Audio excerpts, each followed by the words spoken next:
ఒక లోకములో ఉన్నటువంటి దానికి అంత సమయం నువ్వు కేటాయించినప్పుడు నీ సమస్యను నీ తండ్రి ఎద్ద చెప్పటానికి ఎందుకు నువ్వు సమయాన్ని కేటాయించట్లేదు? ఈ రోజున గందరగోళంగానే ఉంది. ప్రతి బ్రతుకులో కూడా ఎక్కడో గందరగోళం, ఎక్కడో చిన్న చిక్కులు, ఎక్కడో పరిస్థితులు, ఎక్కడో అపాయకరమైనవి, ఎక్కడో ఏదో ఒక తేడా కొడతానే ఉంది. దానికి కారణం ఏంటి? ఒక మనిషితో నువ్వు కూర్చొని టైంని వేస్ట్ చేస్తున్నావు. ఒక మనిషితో నువ్వు మాట్లాడే టైంని వేస్ట్ చేస్తున్నావు. నేను అది వేస్ట్ అని చెప్పగలను, ఎందుకంటే మనం మాట్లాడే కొన్ని ఉపయోగం ఉంటాయి, కొన్ని ఉపయోగం ఉండవు. అంత సమయం కేటాయించి, అంత శ్రద్ధను చూపించి, అంత ప్రేమను చూపించేటువంటి మనము కొంత సమయం దేవునికి అయ్యా నేను చెప్పాల్సింది ఇదిగో ఆత్రంగా చెప్పటం వెళ్ళిపోవటం, ఆత్రంగా చెప్పడం వెళ్ళిపోవడం, ఆత్రంగా మాట్లాడడం వెళ్ళిపోవటం. ఏది అర్థమవుతుంది దేవునికి? ఆయన నీతో మనసిప్పి నీ తండ్రి నీతో మనసిప్పి మాట్లాడాలనుకుంటున్నాడు, సమాధానము మాట్లాడాలనుకుంటున్నాడు, సంతోషంతో మాట్లాడాలనుకుంటున్నాడు. నీవేమో 1 నిమిషం 2-3 సెకండ్లు అయ్యా స్తోత్రం మాత్రం నిలిపోతా ఉన్నావు. ఎలా మాట్లాడాలి? అనుభవం కావాలి కదా మనకి. ఫలాని వ్యక్తితో నేను ఫోన్ చేసి ఫలాని ఇంతసేపు మాట్లాడాను, ఏమేమి మాట్లాడారు, ఇలాంటివన్నీ మాట్లాడాం. ఓకే, ఈరోజు దేవునితో మాట్లాడావా? ఏం మాట్లాడావు? లేపినందుకు స్తోత్రాలు, రాత్రి నిద్రించినందుకు స్తోత్రాలు, ఆమేన్, అంతే. ఇదే అయిపోయింది మన యొక్క ఆత్మీయ స్థితిగతి, ఇదే అయిపోతా ఉంది మనకి. మరి తండ్రి అన్ని ఎరిగిన వాడు ఎందుకు నెరవేర్చబడట్లేదు అంటే నువ్వు చెప్పట్లేదు, మనసు విప్పి నువ్వు చెప్పట్లేదు. దేవుడు వినాలని నా బిడ్డలు పదే దీన్ని చెబుతున్నారంటే దీనిని నేను ఏం చేయాలి? వినాలి, దాన్ని నెరవేర్చాలి. ఈరోజు నీ జీవితంలో నీవు ఒకవేళ నాకు సమయం లేదు, పదే నేను ఇదే చెబుతున్నాను నువ్వు అనుకోవచ్చు, కానీ దేవుడు అనుకోవట్లేదు. ఎందుకంటే ఆయన తండ్రి గనుక. నా బిడ్డలు ఎన్నిసార్లు ఏది చెప్పినా, ఇది నీ పిల్లలు పదే ఇప్పుడు నేను అంటాను ఎప్పుడు చెప్పింది చెప్తా ఉంటామని, మరలా వాళ్ళ దగ్గర వినటానికి నేను ప్రయత్నం చేస్తాను. ఈరోజు నా జ్ఞానం కలిగి మనము ప్రవర్తించి, జ్ఞానం కలిగి జీవించి, జ్ఞానం కలిగి మనం ఎప్పుడైతే దేవునికి చెప్పవలసినవి, దేవునికి అప్పచెప్పవలసినటువంటివి మనము దేవునితో చెప్పలేదో దేవుడు కూడా అదే బాధపడుతూ ఉన్నాడు. అరే నా బిడ్డలు నాతో సరిగా మాట్లాడట్లేదే, నాతో చెప్పట్లేదే. ఇక్కడ దేవుని వాక్యం చాలా స్పష్టంగా ఏమని చెప్తుందంటే, ఇంకోసారి చదవండి. మీరు వారి వలె ఉండకుడి, మీరు మీ తండ్రిని అడగక మునుపే మీకు అక్కర ఉన్నవి ఏవో ఆయనకు తెలియను. ఆమేన్, హల్లెలూయా, హల్లెలూయా. ఒకసారి అందరూ చెప్దాం, అయ్యా నా అక్కర నీకు తెలిసి ఉన్నది, వాటిని నెరవేర్చు. అందరూ చెప్దామా?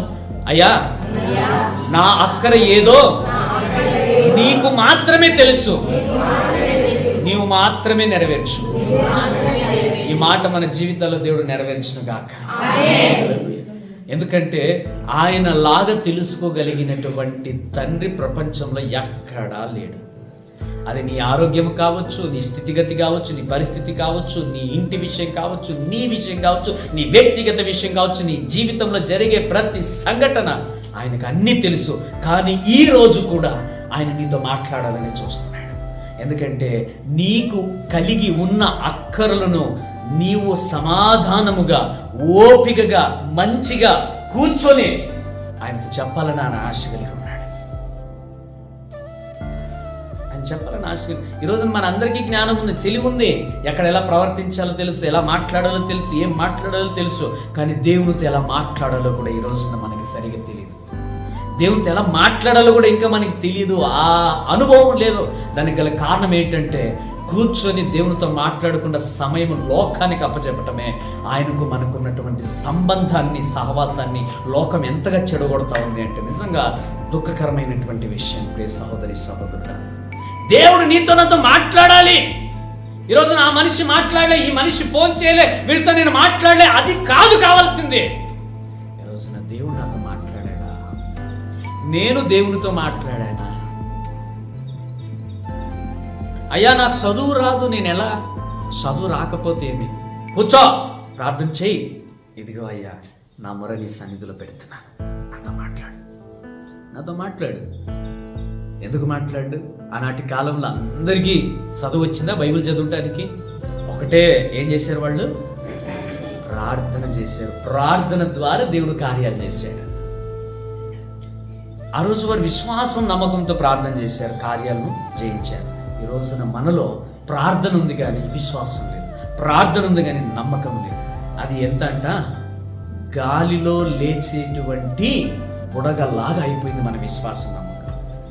ఒప్పుకుందామా? వాస్తవమేనా? ఇక్కడ చెప్పిన తర్వాత బయటికి వెళ్ళిపోయి ఆ విశ్వాసాన్ని మనమే లోకంలో కలిపేస్తా ఉన్నాం. ఇప్పుడు కనబడితే బయటికి వెళ్తే మళ్ళీ కనబడలేని పరిస్థితిలో ఉంది. మరి దేవుని కార్యాలు ఎలా నీ కంటికి కనబడతాయి, ఎలా నీ హృదయానికి తెలుస్తాయి, ఎలా నీ చెవులకి వినపడతాయి? దేవుని వాక్యము అనుదిన ఆహారం అంటది. ఒకవేళ నువ్వు పొద్దున టిఫిన్ చేయకపో, కానీ దేవుని వాక్యాన్ని భుజించాలంటాడు. హల్లెలూయా. ఎందుకంటే దినమంతా నడపగలిగిన శక్తి ఆ వాక్యానికి ఉంది, ఆ ప్రార్థనకు ఉంది. నాకు ఈ మాట చాలా సంతోషం అనిపించింది. ఎందుకంటే ఒకవేళ తల్లిదండ్రులు, బంధువులు, స్నేహితులు మన అక్కర్లు తెలుసో తెలీదో, కానీ ఈరోజు నువ్వు బ్రతికి ఉన్నావంటే నీకు రేపు కావలసిన ఆయువుని కూడా ఆయన ఆల్రెడీ బహుమానంగా ఇచ్చి నేను నిలబెట్టాడు. ఇక్కడ రేపు నీకు ఏది కావాలో ఆయన సిద్ధపరుస్తున్నాడు. అందుకే అంటాడు, రేపు ఏం సంభవిస్తుందో తెలియదు కానీ రేపటి గురించి నువ్వు చింత చేయవద్దు. ఇప్పటి వరకు నేను సంరక్షిస్తున్నా, నిన్ను పోషిస్తూ ఉన్నాను, అంతే. దీనిని బట్టి సంతోషించు నువ్వు, అంతే. హల్లెలూయా. రేపటి గురించి నువ్వు ఆలోచన చేయొద్దు. ఎవరైనా చెప్తారండి ఈ మాట? ఇంట్లో వాళ్ళైనా చెప్తారా? రేపటి గురించి నువ్వు ఆలోచన చేయొద్దని. ఎక్కడ విన్నావు ఈ మాట? కానీ దేవుడు అంటున్నాడు, రేపటి గురించి నువ్వు ఆలోచన చేయొద్దు. ఎవరు చెప్తారండి? తండ్రి అయితేనే కదా ఈ మాట చెప్పేది. మరి ఎంత ప్రేమ ఆయనకుంది మన మీద.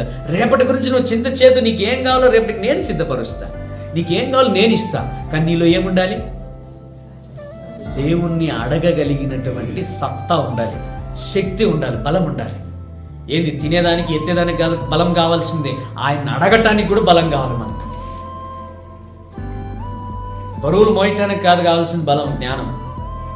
ఆయన్ని ఎలా అడగాలో కూడా తెలుసుకొని ఆ జ్ఞానం, ఆ బలంతో మనం దేవుని అడగాలి. ఈరోజు మనం అడగటానికి ఏం చేస్తున్నామంటే అవిశ్వాసంలో పడిపోతున్నాం.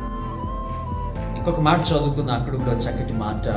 యోహాను సువార్త 16వ అధ్యాయము 24వ వచనం. చాలా అద్భుతమైనటువంటి మాట అక్కడ కూడా రాసి ఉంది. దేవుడు మనతో ప్రతి విషయం కూడా ఆయన మాట్లాడే దేవుడై ఉన్నాడు.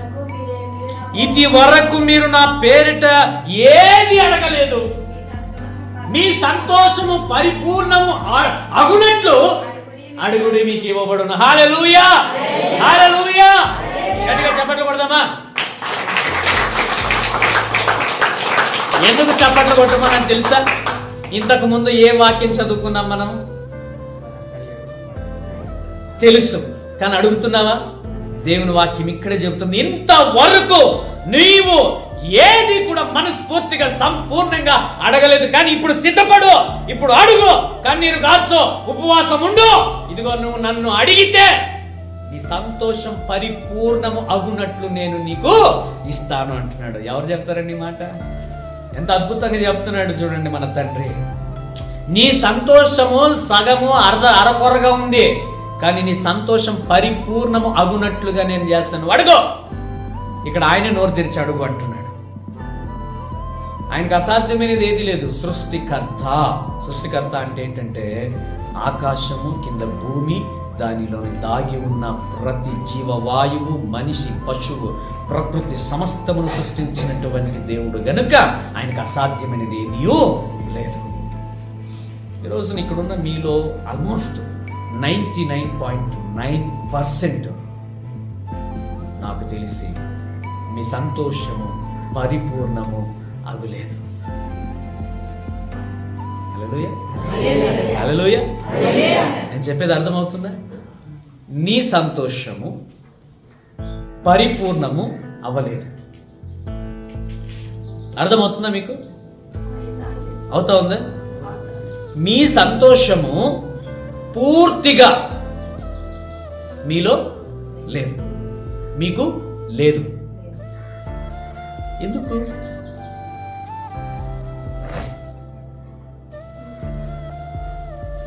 ఇప్పుడు నవ్వుతున్నాం, మీరందరూ నవ్వుతున్నారు. జస్ట్ అది పెదవుల మీద నుంచి వచ్చేది.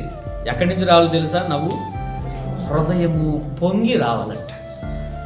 జస్ట్ ఇది నార్మల్గా నవ్వుతున్నారు. దేవుని వాక్యం ఎప్పుడు తప్పు చెప్పదు. అందుకే దేవుని వాక్యం ఏం చెప్తుందంటే, మీరు నా పేరటి ఏది అడగలేదు కనుక మీరు ఎప్పుడైతే, హల్లెలూయా. మీ సంతోషం పరిపూర్ణం అవ్వాలని అడుగుతారో అప్పుడు నేను దాన్ని అనుగ్రహిస్తాను అంటున్నాడు.